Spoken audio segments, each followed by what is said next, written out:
Então vamos lá, meus amigos, boa tarde a todos, sejam todos bem-vindos. Segunda-feira passada, assim que o governador reeleito daqui de Minas Gerais, Romeu Zema, declarou apoio ao Bolsonaro nesse segundo turno, eu gravei um vídeo aqui explicando as razões pelas quais eu acredito que essa movimentação foi um erro, né?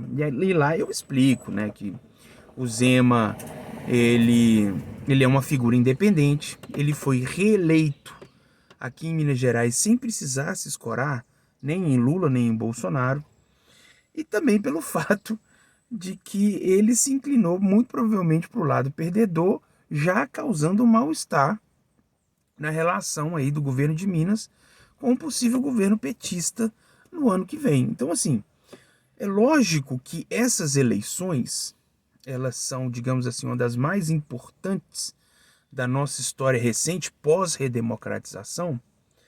Então, eu sempre vou ser a favor de um grupo político que quer participar, que quer se manter no poder, ou até mesmo dar bons frutos à sua trajetória, à sua biografia, tem que se posicionar nessas eleições.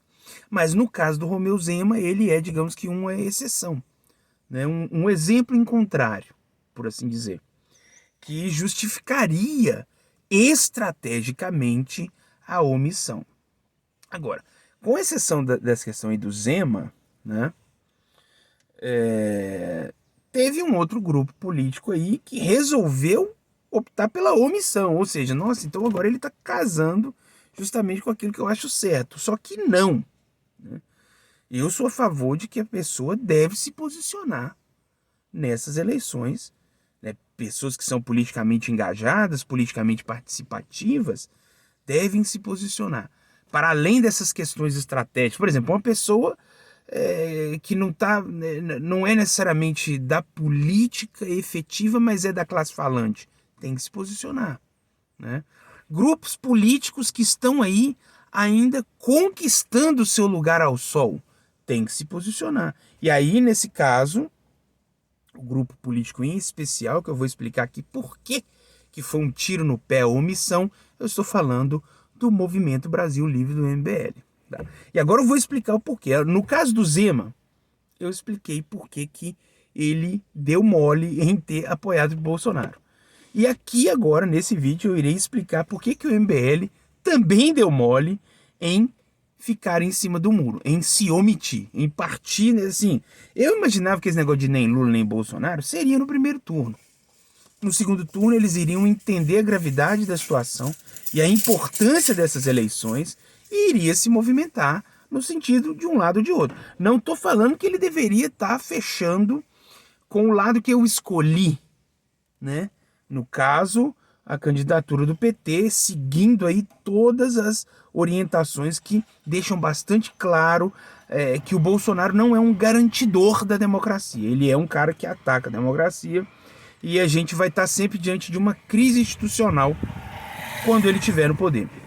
Agora vamos para o MBL. Tá? Por que foi um erro o MBL se manter omisso? O primeiro ponto, o MBL não aumentou os seus quadros. Tá? E eu arrisco dizer até que diminuiu. Porque assim, o Kim Kataguiri tem vida própria. O Kim Kataguiri é tipo, sei lá, é o Lula do MBL, é o Zema do Novo. São pessoas que têm um cercadinho de eleitores que vai garantir sempre as eleições, independente de estar em MBL, independente de estar em PT ou em Novo. Né? Ele é uma figura que transcendeu aquele movimento que ele se originou ali. Né? Então, Kim Kataguiri, falar que foi uma vitória do MBL, não. Tá? O que foi a vitória do MBL foi o senhor Guto Zacarias e só. Tá? Eu arrisco dizer que ainda diminuiu os quadros porque o Fernando Holliday não foi eleito. E querendo ou não, mesmo o Fernando Holliday tendo saído do MBL, ele é daquele miolo ali, a base do MBL é de gente que ainda vota no Holliday também, tá?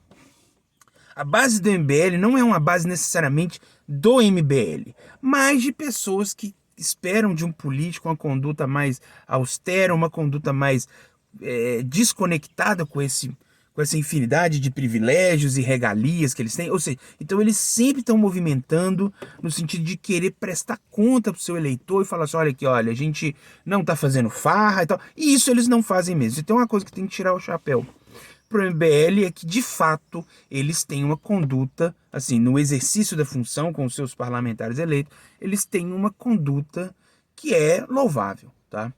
Não dizendo que a finalidade toda deles ali seria algo louvável, mas algumas condutas ali que diz respeito sobre o proceder de um político, eu acho louvável. Outro ponto, e para mim esse é cabal, tá? Tem um vídeo do Renan onde ele faz um ranking dos 11 presidentes que teve o Brasil depois da redemocratização. Tá? E nesse ranking, é claro que o Bolsonaro não está em primeiro lugar, nem o Lula, mas o Lula está melhor colocado que o Bolsonaro. Essa análise que o Renan fez, ela é uma análise completamente fria, técnica, com base nos legados dos governos, no que ele fez que gerou uma certa transformação no panorama. E aí, volto a dizer, o Lula não foi o primeiro lugar, nem ele, nem o Bolsonaro, mas o Lula foi melhor colocado que o Bolsonaro nesse ranking. E isso aí é o seguinte, veja bem, agora casa as situações. Nós estamos diante das eleições mais importantes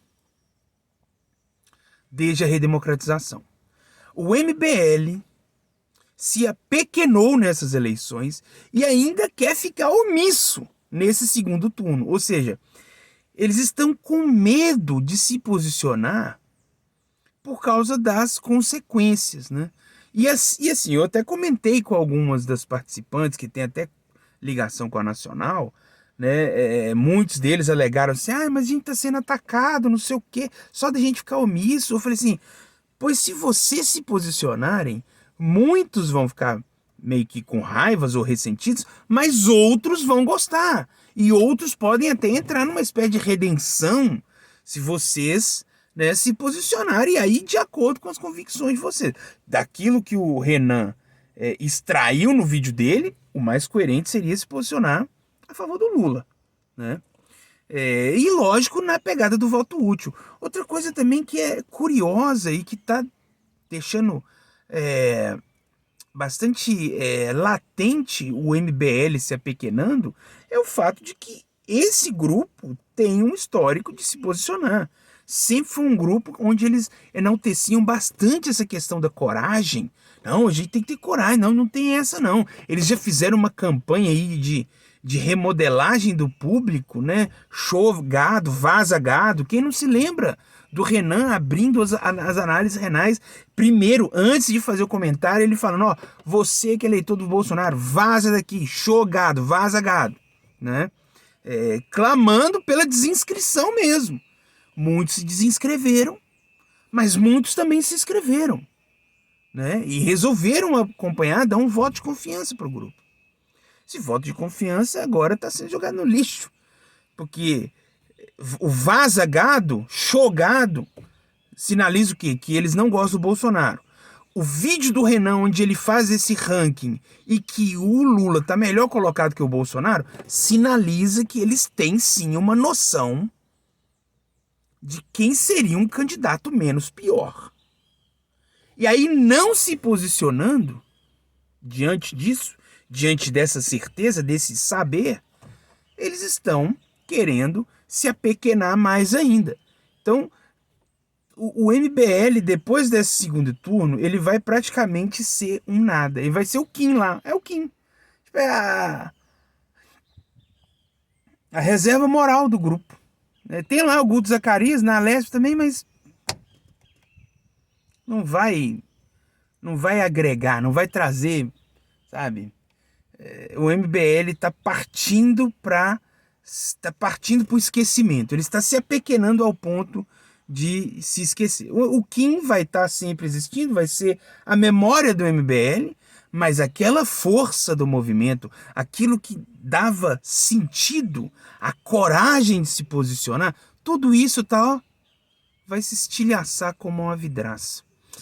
E eu não foi por falta de aviso. Já cheguei lá no grupo lá da anfitriã, conversei com a Marisa. A Marisa tem muita conexão com a Nacional, com o Renan, com os meninos. Ela é lá de São Paulo mesmo. Se eu não me engano, ela mora no ABC. Se eu não tiver muito enganado, ela já é ali do miolo ali das origens do MBL. Falei.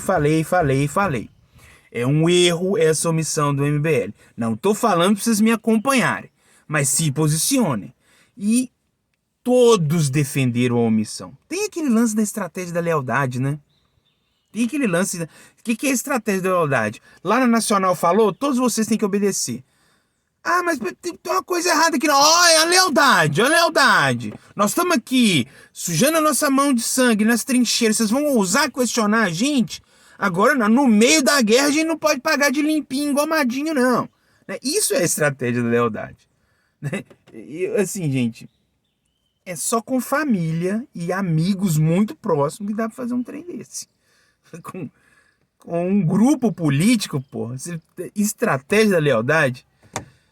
Então tá aí, o MBL está na UTI da existência política e não foi por falta de aviso. Ficamos por aqui, até o próximo vídeo.